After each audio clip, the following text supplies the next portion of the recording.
మీరు ఆ కార్డు పట్టుకున్నారు. డాక్టర్ కోటా శ్రీహరి గారి హత్య వెనక వైసీపీ నాయకులు ఉన్నారు.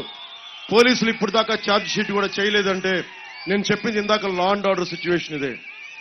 ప్రతిసారి చెప్తాను, చట్టం బలహీనులకు చాలా బలంగా పనిచేస్తుంది, బలవంతులకు చాలా బలహీనంగా పనిచేస్తుంది. ఈ పరిస్థితి మారాలి. ఎవరికి కష్టం వచ్చినా, ఎవరికి నష్టం వచ్చినా మనల్ని సంరక్షించని చట్టాలు దేనికి?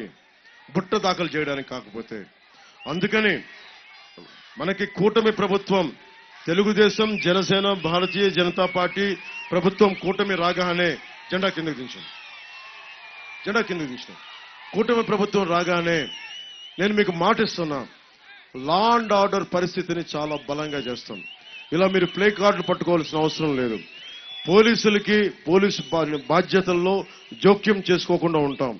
డాక్టర్ శ్రీహరి గారికి హత్యకి ఆ దోషులకు శిక్ష పడేలాగా లా అండ్ ఆర్డర్ ఉంటుందని మనస్ఫూర్తిగా మీకు తెలియజేస్తున్నాను.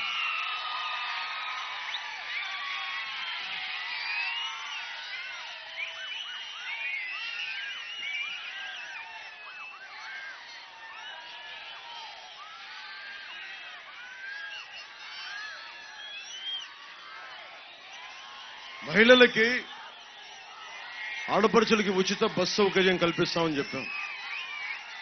ఆటో డ్రైవర్ సోదరులందరికీ చెప్తా ఉన్నాను, ఆటో డ్రైవర్ సోదరులందరికీ మీకు ఇబ్బంది కలగకుండానే ఉంటుంది. మిమ్మల్ని వేధించని ప్రభుత్వాలు వస్తాయి. మిమ్మల్ని వేధిస్తే మిమ్మల్ని రక్షించే ప్రభుత్వం ఉంటుంది.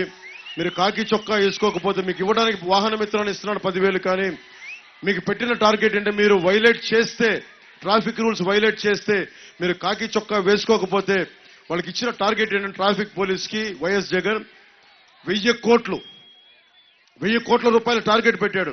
ఎవరు ట్రాఫిక్ వైలేట్ చేసినా, ఆటో డ్రైవర్లు కాకి చొక్కా వేసుకోకపోయినా, విధుల్లో సరిగ్గా ఉండకపోయినా, చిన్నపాటి వైలేషన్ ఉన్నా వాళ్ళని కూర్చోబెట్టి మనకి పెనాల్టీ వేయడం, 1,000 కోట్లు సంపాదించమని. ఆ 1,000 కోట్లు మీ దగ్గర నుంచే తీసుకొని మీకు 600 కోట్లు 400 కోట్లు ఇస్తా ఉన్నాం. ఇవన్నీ కాకుండా మీరు ఒకటి గుర్తుపెట్టుకోండి, ప్రభుత్వాలు బాగున్నప్పుడు చాలా మంది ఆటో డ్రైవర్లు, టాక్సీ డ్రైవర్లు, నా సన్నిహితులకి, నాకు తెలిసిన వాళ్ళకి, నాకు కూడా చెప్పారు. ఒకసారి మాట్లాడతాను, అంటే అన్న మాకు ఏమొద్దు, ముందు గతుకులు లేని రోడ్లు పెట్టారన్న, మాకు మెయింటెనెన్స్ చేసుకుని చచ్చిపోతాం అన్నాం మేము. ఇదివరకు సవారీలు ఎక్కువ వచ్చే, అమరావతి రాజధాని ఉన్నప్పుడు సవారీలు ఎక్కువ ఉండే, వ్యాపారాలు ఎక్కువ ఉన్నప్పుడు 10 మంది తిరిగేవాళ్ళు. ఈ రోజున కూర్చోమని సవారీలకి ఎవరు రావట్లా. వీళ్ళు ఇచ్చే 10,000 మాకు 4 పది గీసుకోవడానికి కూడా సరిపోవట్లేదు మాకు.